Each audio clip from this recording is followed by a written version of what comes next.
салом бинандагони азиз, сархати хабарҳост аз студияи радиои озодӣ. имрӯз 27 октябр аст ва дар барнома дар бораи сафари президенти Тоҷикистон ба Остона, ҳушдори Путин аз роҳ ёфтани аъзои Доиш ба қаламрави Осиёи Марказӣ, афзоиши худкушӣ дар миёни мардони тоҷик, рабудани ҷасади журналисти радиои озодӣ Ризо Ҳақиқатнажод дар Эрон суҳбат мекунем.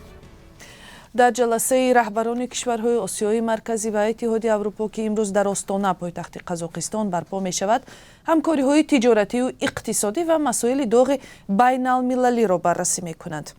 Эмомалӣ Раҳмон, раис ҷумҳурии Тоҷикистон, ҳам барои ширкат дар ин нишаст дар Остона қарор дорад.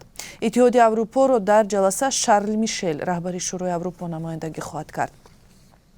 дар остонаи сафари дипломатии аврупоӣ ба Остона чанд созмони ҳомии ҳуқуқ аз Шарл Мишел хостанд, ки дар мулоқот бо раҳбарони 5 кишвари Осиёи Марказӣ масъалаи бад шудани вазъи ҳуқуқи инсон дар минтақаро матраҳ кунад.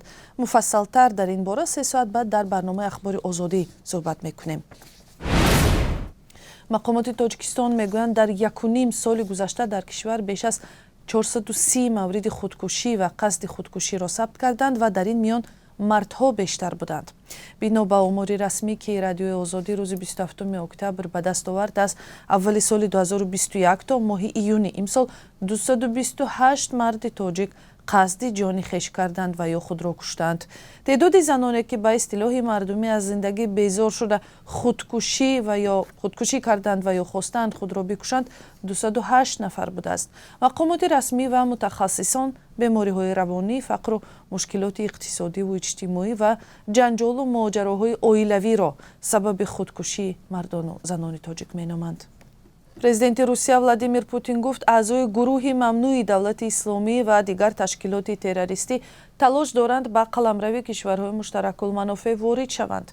Путин шоми 26 октябр зимни суханронӣ дар ҷаласаи шӯрои раҳбарони сохторҳои амният ва хадамоти вижеи кишварҳои узви созмон далели мушаххасе наовард. ӯ гуфт, таҳдиди гурӯҳҳои Доиш, Алқоида ва дигар гурӯҳҳои террористӣ кам намешавад. онҳо талош мекунанд, ки ба кишварҳои муштаракулманофеъ ворид шуда гурӯҳҳои пинҳонӣ ташкил кунанд.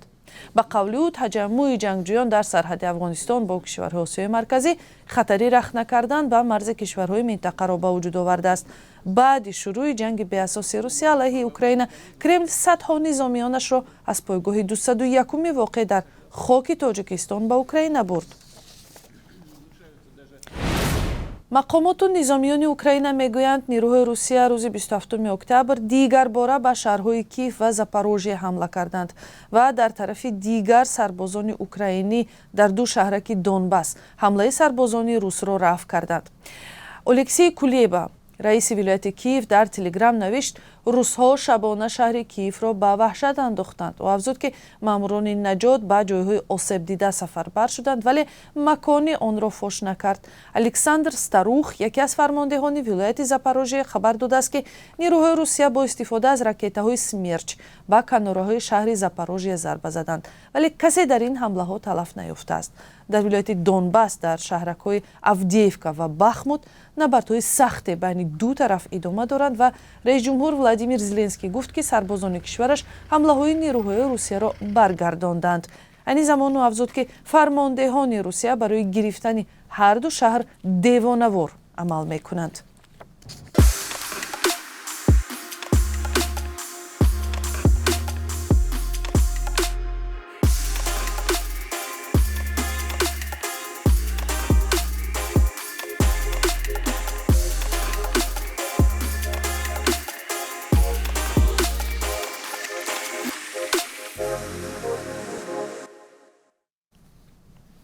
маъмурони амниятии Эрон ҷасади Ризо Ҳақиқатнажод, хабарнигори радиои озодиро рабуда ба хешовандонаш иҷоза надоданд, ки ӯро дафн кунанд.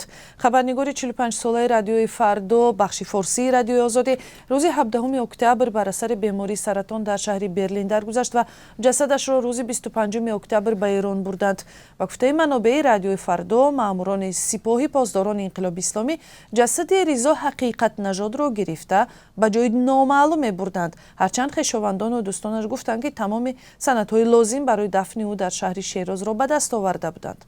бино ба гузориши радио Фардо, мақомот ба оилаи Ризо ҳақиқатнажод фишор оварданд ки ӯро дар оромгоҳи дигар ва берун аз зодгоҳаш ба хок бисупоранд.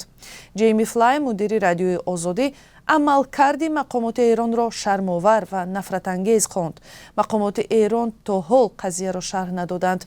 Ризо ҳақиқатнажод чанд сол пеш таҳти фишори мақомоти Эрон аз кишвар хориҷ шуд ва ба сабаби фаъолиятҳои касбияш ҳам баргашта наметавонист. дар ноҳияи дурдасти ҳаммарз бо Афғонистон Гулнозаи Қурбонхонро ҳама мешиносанд. ӯ таксирони беминнати бонувону духтарони ноҳияи Шамсиддини Шоҳин аст ва бо мошини тикоаш ҳамеша ба хидмати онҳо мешитобад.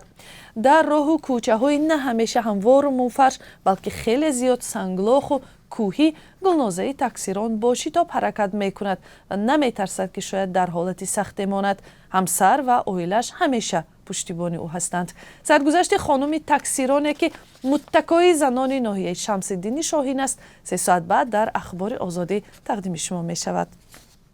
ва акнун қурби асор барои имрӯз Бонки Миллӣ 1000 рубли русиро 163 сомонӣ, $1-ро 10 сомонию 21 дирам ва €1-ро 10 сомонию 23 дирам таъин кардааст. қурби асъор дар бонкҳои тиҷоратӣ метавонад фарқ кунад. ин буд сархати хабарҳо. 3 соат баъд нашри нави ахбори Озодӣ тақдими шумо мешавад ва ин барномаро аз даст надиҳед.